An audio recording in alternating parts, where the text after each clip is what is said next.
Bom, o assunto que nos coube trazer essa noite está nesse livro aqui, o Evangelho segundo o Espiritismo.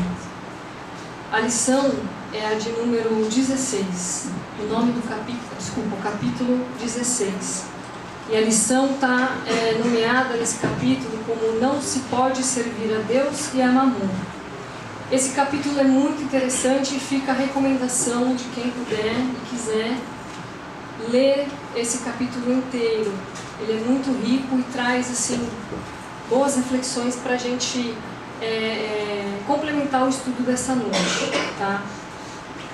Ele vai falar sobre a salvação dos ricos, preservar-se da avareza, Jesus na casa de Zaqueu, a parábola do mal rico, parábola dos talentos, a utilidade, o quanto é útil a riqueza, deter a riqueza, né? E a prova da riqueza e da miséria, né? A gente fala tanto, né?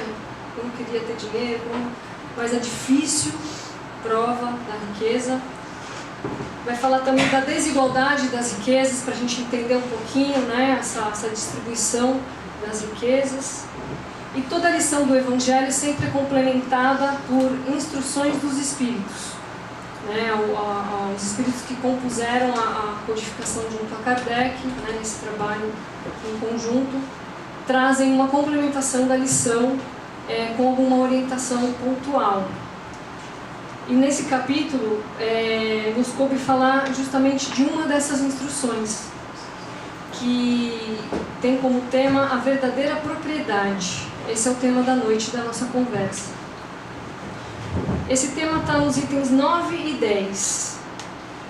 O primeiro espírito, denominado Pascal, ele se identifica como Pascal, ele fala, traz a seguinte reflexão para a gente. O homem só possui em plena propriedade aquilo que lhe é dado levar deste mundo. Do que encontra ao chegar, né, quando nasce, e deixa ao partir, quando morre, goza ele enquanto aqui permanece. Forçado, porém, que abandonar tudo isso, não tem das suas riquezas a posse real, mas simplesmente o usufruto. Então ele já está dizendo para a gente que desde que aqui chegamos, nascemos, e ao partirmos, tudo aquilo que conquistamos em termos materiais é transitório, nos é emprestado. É o que ele chama de usufruto. O que é então que ele, o homem, possui? Nada do que é de uso do corpo, tudo que é de uso da alma. Ele traz exemplos: inteligência, conhecimentos, qualidades morais. Isso o que ele traz e leva consigo, o que ninguém lhe pode arrebatar, o que lhe será de muito mais utilidade no outro mundo do que neste. Ele vai falar do verdadeiro tesouro, da verdadeira propriedade, aquele tesouro que a traça não corrói, e o tempo não enferruja, né? É aquele que não se perde. E ele fala, ele deixa entender aqui pra gente, de que a gente perpetua. A gente traz de outras existências, carrega para de agora, leva para as futuras. A gente vai carregando, perpetuando. E é um tesouro que quanto mais a gente doa, mais a gente tem, que são as virtudes. É o desenvolvimento humano, moral. Depende dele ser mais rico ao partir, né, do que ao chegar. Visto como do que tiver adquirido em bem, resultará a sua posição futura. Então aqui é a sua previdência, seu plano de captação, de capitalização dos seus rendimentos morais. Ele está falando aqui, o que você desenvolver vai para a sua conta espiritual e você vai levar para toda a sua existência. Quando alguém vai a um país distante, constitui na sua bagagem objetos utilizáveis nesse país. Não se preocupa com o que ali lhe seriam inúteis. Procedei do mesmo modo com relação à vida futura. Aprovisionai-vos, se abasteça de tudo o que lá vos possais servir. Olha só que interessante a analogia que ele faz, a comparação que ele faz. Quando a gente prepara a mala para uma viagem, a gente pensa no destino, certo? Para onde vamos, o que vamos encontrar, o clima, que tipo de atividade vamos fazer, se vamos fazer passeio, se vai estar verão, se vai estar inverno, se o verão é de 20 graus, se o verão é de menos 20 graus, eu ponho touca, ponho biquíni na mala. Então é essa comparação que ele faz que eu acho bem interessante, dá pra gente entender o que ele quer dizer. Porque o retorno, quando a gente desencarna, a gente volta para de fato nossa origem, que é o plano espiritual. E ele nos convoca a refletir como que está a nossa mala para essa viagem de retorno.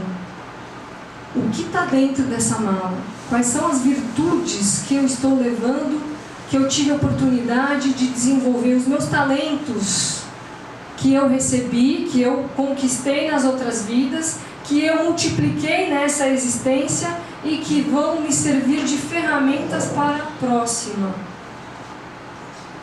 Ao viajante que chega a um albergue, bom alojamento é dado, se o pode pagar.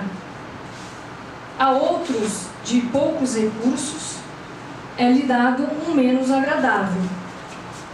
Quanto ao que nada tenha de seu, aquele que não tem qualquer posse, vai dormir num colchão de palha, numa enxerga, em algo mais simples. O mesmo sucede ao homem à sua chegada no mundo dos espíritos. Depende dos seus haveres, aqui ele não fala em tesouro, porque eu não vou comprar nada lá, ele fala em haveres, ele fala em obras. Depende das suas obras o lugar para onde ele vai. Não será, todavia, com o seu ouro, moedas, que ele pagará. Ninguém lhe perguntará quanto tinha na terra. Ninguém lhe perguntará o seu saldo bancário. Ninguém lhe perguntará quantas escrituras de imóveis você teve na sua existência. Ninguém lhe perguntará que posição ocupavas, sua escala hierárquica, se era chefe, se era operário, se era dono, se era funcionário. Não interessa esse tipo de informação quando você voltar ao seu destino. Eras príncipe ou operário? Pergunta a Leão, que trazes contigo? Não se lhe avaliarão os bens nem os títulos, mas a soma das virtudes que possua. Ora, sob esse aspecto, porém, pode o operário ser mais rico do que o príncipe. Concorda? O executor, aquele que obra, aquele que trabalha. Em vão alegará que antes de partir da terra, pagou a peso de ouro a sua entrada no outro mundo. Então, quem lhe receber lhe dirá: os lugares aqui não se compram, conquistam-se com o meio de prática, com a prática do bem. Com a moeda terrestre, has podido comprar campos, casas, palácios. Aqui, tudo se paga com as qualidades da alma. Esse é o cartão de débito no plano espiritual. Esse é o passaporte da alegria do Play Center. Não é da minha época, gente. Eu joguei no Google e vi que teve um Play Center, assim, uns anos atrás. Não é da minha época. És rico dessas qualidades? Lhe será perguntado. Sê bem-vindo e vai para um dos lugares da primeira categoria, onde te esperam todas as venturas. És pobre delas? Vai para um dos da última, onde serás tratado de acordo com os teus haveres, de acordo com as tuas obras. Interessante a analogia que ele faz do viajor, a mala que a gente prepara para o destino de viagem. Ele não fala apenas de posses materiais, mas ele fala também da minha posição social. Não há problema nenhum em ser líder, em ser gestor, em ser príncipe, não há. Mas há problema sim se mal usamos este recurso. Nesse mesmo livro, no Evangelho, lá no começo, no 2º capítulo, que chama Meu Reino Não É Deste Mundo, tem o depoimento de um espírito que, ao desencarnar, teve uma grande decepção. Esse depoimento chama Uma Realeza Terrestre e é assinado por uma rainha francesa. Olha só que interessante que ela fala. O orgulho me perdeu na terra. Quem, pois, compreenderia o nenhum valor dos reinos da terra se eu não compreendia? Que trouxe eu comigo da minha realeza terrena? Nada, absolutamente nada. Imagina a decepção daquela que era tratada como na esfera terrestre como superiora, como impositora muitas das vezes, não necessariamente com os devidos tratos humanos. Em vez de ser recebida aqui qual soberana, vi acima de mim, mas muito acima de mim, homens que julgava insignificante. Como que para tornar a lição mais terrível, a realeza nem sequer me acompanhou até o túmulo. Não foi nada. Tesouros, posses, terras, vestidos, lá ficaram. Que desilusão! Que desilusão! Rainha entre os homens, como rainha julguei que penetrasse o reino dos céus. Quanta desilusão! Para se granjear um lugar neste reino, ela diz, são necessárias abnegação, humildade e caridade em toda a sua celeste prática. A benevolência para com todos. Não se vos pergunta o que fostes, nem que posição ocupastes. Nem que posição ocupastes. A mesma situação que o espírito da lição de hoje fala. Mas que bem fizestes, quantas lágrimas enxugastes. Obras. Correm os homens por alcançar os bens terrestres, como se os houvessem de guardar para sempre. Aqui, porém, todas as ilusões se somem. Cedo se apercebem eles de que apenas apanharam uma sombra e desprezaram os únicos bens reais e duradouros, os únicos que lhes aproveitam na morada celeste, os únicos que lhe podem facultar acesso a esta, a morada celeste. Então essa irmã, ela traz um grande choque, né, na transição dela. Ela preparou a mala para uma viagem onde o que tinha dentro, ela levou óculos de mergulho, pé de pato, biquíni, sandal 30. Chegou lá, era uma estação de esqui. Ela não tinha bagagem para se sustentar naquele plano. Ela não tinha conteúdo para se sustentar naquele destino. Ela não tinha obras. Ela achou que seria recebida como rainha, como aqui conduziu. Só que muito acima dela, aqueles que julgavam inferior, seus servos talvez, estavam numa escala moral acima dela. O outro item dessa lição, a verdadeira propriedade, ele é assinado pelo espírito protetor M, ele se identifica dessa forma. E ele fala o seguinte: os bens da terra pertencem a Deus, que os distribui a seu modo, ao seu agrado, não sendo o homem senão usufrutuário, o administrador, mais ou menos íntegro e inteligente desses bens. Tanto eles não constituem propriedade individual do homem, que Deus frequentemente anula todas as previsões e a riqueza foge àquele que se julga com os melhores títulos para possuí-la. Deus dá, mas Deus tira. Para que você não se complique, você recebe a oportunidade da prova da riqueza para que você cresça, para que você faça o outro crescer, para que você promova a prosperidade coletiva. Se Deus achar que a sua conduta não está acertada e que pode te prejudicar, Ele pode te retirar desta situação. Muitos casos a gente vê, né? E Deus é tão bom que Ele faz isso para proteger a gente. Para a gente não se complicar mais.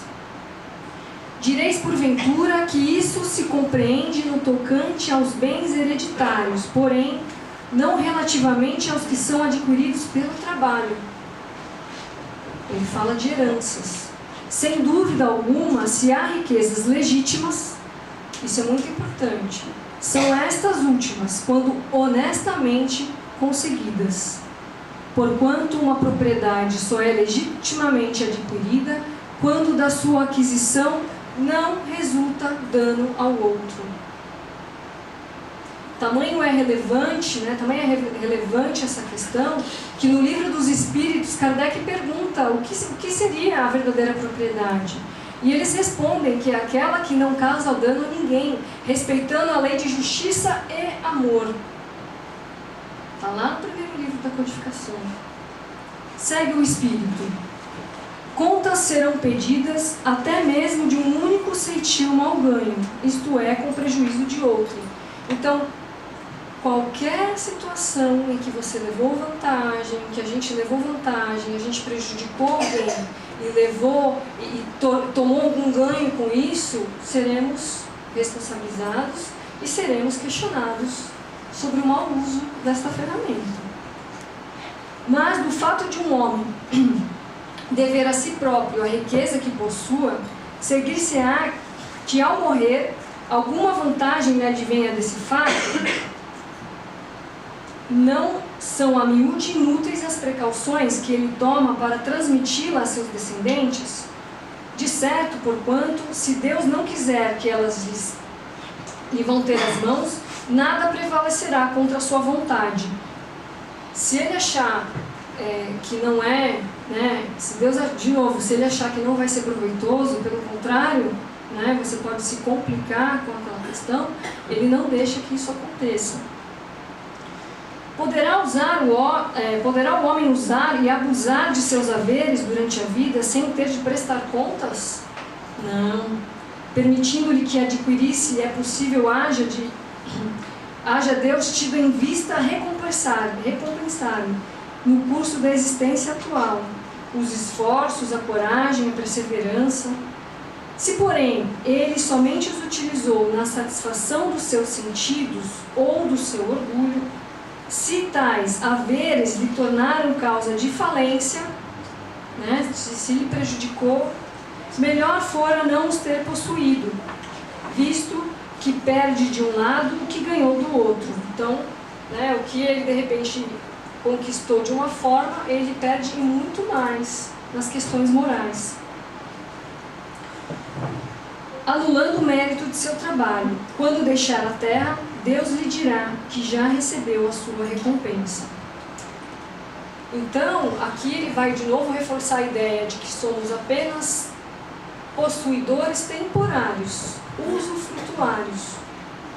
Não nos detém nada como posse real, permanente. Apenas os tesouros do céu. Apenas o desenvolvimento do espírito, o tesouro espiritual. Quando a gente pensa na prova da riqueza, o quanto ela é difícil, a gente, no nosso senso de imediatismo, a gente às vezes ignora isso, O quanto é difícil você ser gestor de dinheiro, A responsabilidade que você tem pelo uso, não só para você, mas principalmente para o outro, Em diversas passagens, Jesus tratava desse assunto, né? Trazia algumas elucidações, trazia alguns esclarecimentos. E numa linha ainda muito restrita, muito presa ainda às leis mosaicas, alguns dos discípulos entendiam literalmente esses ensinamentos de Jesus e achavam que ele condenava a riqueza. Que a riqueza era algo ruim, que era algo que o ser humano devia se livrar dela a todo custo. Por diversas vezes, Jesus chega, envolvendo esse assunto, Jesus precisa até a intervir nesse diálogo entre os discípulos, tamanho acalorada que fica a discussão, para que eles ponderem, por conta das divergências de opiniões entre eles. E no livro Boa Nova, que fica a dica de leitura para vocês, a lição, o servo bom, vai trazer uma elucidação muito bacana a respeito dessa lição que a gente está tratando do Evangelho. Humberto de Campos traz justamente esse cenário onde os discípulos começam uma discussão a respeito da riqueza. Alguns deles têm tamanho entendimento tão radical que Humberto de Campos cita um exemplo. Que Tadeu, ele entendia que os seguidores da Boa Nova, eles tinham que deixar todos os seus bens a todos os necessitados, para que fosse uma condicionante para seguir Jesus. Filipe achava que possuir mais que uma camisa era excesso, a gente não precisava disso. Tudo que tínhamos que dividir igualmente. Levi, que era o coletor de impostos, Mateus, ele ficava extremamente abismado, espantado com aqueles que eram possuidores, que tinham posses, mas que iam chorar na coletoria para não pagarem tributos. Ou ainda, como diz Levi nesse texto, aqueles que iam para mendicância na rua, mas que ele sabia que era um possuidor de grandes terras. Então, olha só o emaranhado de reflexão que ali se fez. Jesus, nessa passagem, Humberto de Campos fala que ele preferiu apenas observar aquela discussão entre eles e aguardar para fazer o que de melhor ele fazia, que era exemplificar. Passa o tempo, Jesus então, na sua derradeira viagem a Jerusalém, passa por Jericó. Nessa que ele passa por Jericó, tamanha é a falação, de Jesus, milagres, efeitos e tal.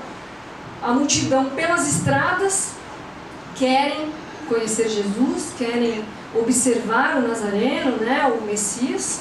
E aí, tamanha é o tumulto que um certo coletor, um certo publicano, tinha dentro do seu íntimo uma necessidade de conhecer Jesus, de avistar Jesus, só que ele era alto, como eu, assim.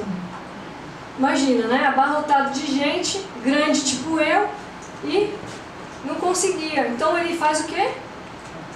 Sobe na árvore. De quem que a gente está falando? De Zaqueu. No Boa Nova, ele descreve a passagem de Zaqueu, que está também nesse capítulo do Evangelho. E de maneira linda, como Humberto de Campos faz muito bem, ele te coloca dentro do cenário, ele te leva lá para aquele sicômoro onde ele subiu para ver Jesus. Um publicano abastado de nome Zaqueu. O publicano, ele era mal visto, porque ele era o responsável, ele era o chefe dos coletores de impostos. E só naquela época que não se gostava de imposto, hoje a gente adora, Então, os judeus, eles tinham isso como uma maneira muito negativa, porque era uma imposição de Roma que eles pagassem um tributo, mas eles estavam na terra deles, então era algo que trazia raiva, trazia um rancor no íntimo deles. Então, os publicanos eram muito mal vistos, e aqueles que estivessem na companhia dos publicanos também. Então, perante o entendimento dos judeus na época, eles eram pecadores, eles eram contrários à lei. Jesus caminha pela estrada, para de frente para essa árvore, avista Zaqueu e fala: Zaqueu, desce dessa árvore, porque hoje necessito de hospitalidade e de tua companhia. O íntimo de Zaqueu entra numa excitação, ele desce, ele abraça Jesus, ele fica em êxtase, tamanha felicidade daquilo. Imagina só, eu não falei que o publicano ele era mal visto? Imagina a exclusão social, né? Imagina a não aceitação social, a ausência de amigos, de convivência perante a sociedade. Imagina Jesus falando que quer ir na minha casa, que quer a minha companhia. Ele desce em êxtase, abraça Jesus, beija a sua mão, e nisso tudo os judeus em volta não estão entendendo nada, inclusive os discípulos. Começam aquelas reflexões íntimas entre eles: não, mas como assim? É um pecador, ele vai entrar na casa de um pecador. O que Jesus quer com isso? Começa um diálogo entre Jesus e Zaqueu. Zaqueu fala: Senhor, é verdade que tenho sido observado como um homem de vida reprovável, mas desde muitos anos venho procurando empregar o dinheiro de modo que represente benefícios para todos os que me rodeiam na vida. Compreendendo que aqui em Jericó havia muitos pais de família sem trabalho, organizei múltiplos serviços de criação de animais e de cultivo permanente da terra. Até de Jerusalém, muitas famílias já vieram buscar em meus trabalhos o indispensável recurso à vida. Ele era um publicano diferenciado para aquela ocasião. Ele não era um publicano que apenas gozava para si o recurso do dinheiro. Olha a preocupação que ele tinha de promover, de assistir aqueles que estavam ao seu redor. O bom uso da riqueza. Jesus então o felicita, né? E diz, né, que ele é abençoado pelo gesto. Zaqueu ainda, um respiro de bom ânimo, ainda fala: os servos de minha casa nunca me encontraram sem a sincera disposição de servi-los. Ele era o chefe, tinha seus servos e estava disponível a assisti-los no que eles precisassem. Jesus novamente o abençoa, dizendo sobre a sua integridade, sobre o seu exemplo. E Zaqueu diz: Senhor, tão profunda é a minha alegria que repartirei hoje com todos os necessitados a metade dos meus bens. E se em alguma coisa tenho prejudicado alguém, vou indenizá-lo 4 vezes mais. Bem-aventurados é tu agora que contemplas na tua casa a verdadeira salvação. Por que a verdadeira salvação? Pelo correto emprego do recurso da moeda que lhe foi concedido. A multiplicação da moeda de ouro em trabalho, em desenvolvimento humano, em assistência social aos que estavam ao seu redor. Nesse último trecho, ele sabe que ele também tem os reveses, ele tem as suas falhas e ele se compromete. Vou mudar, vou reparar. Zaqueu então se afasta por um instante e aí vem a lição que Jesus não quis dar naquela hora. Preferiu exemplificar. E eles perguntam para Jesus: mas mestre, por que tamanha aprovação a um rico mesquinho? As riquezas não eram condenadas pelo Evangelho do Reino? Por que não nos hospedamos numa casa humilde e sim nessa vivenda suntuosa, luxuosa, em contraposição aos ensinos de humildade? Poderia alguém servir a Deus e ao mundo de pecados? E Jesus então diz: amigos, acreditais porventura que o Evangelho tenha vindo ao mundo para transformar todos os homens em miseráveis e mendigos? Qual a esmola maior? A que socorre as necessidades de um dia ou a que adota providências para uma vida inteira? No mundo vivem o que em tesouro na terra e o que em tesouro no céu. Essa é a lição de Zaqueu, nos convidando na noite de hoje a olhar uma outra conta bancária, porque de cabeça a gente sabe todos os boletos que a gente tem aqui, né? O que pagou, o que não pagou, o que vai chegar, o que não chegou, a gente sabe de cor, a gente sabe o extrato. A gente não tem essa disciplina, essa preocupação. O convite da noite, amigos, é para que comecemos a alimentar outro cofrinho, que comecemos a avaliar o nosso extrato bancário, nosso extrato espiritual. Como está minha postura, minhas obras, o meu tesouro para a vida eterna. Os exemplos da rainha com relação à sua postura, com humildade. O exemplo de Zaqueu com relação à conduta fraterna. E não pensem que eu me refiro ao tesouro da moeda mal empregada. Me refiro também aos talentos que nos foram concedidos, que são muitos, e já temos condição de utilizá-los plenamente. Busquemos no nosso íntimo identificá-los e multiplicá-los, porque é isso que Jesus nos ensina. Que Jesus nos abençoe, irmãos. Obrigada.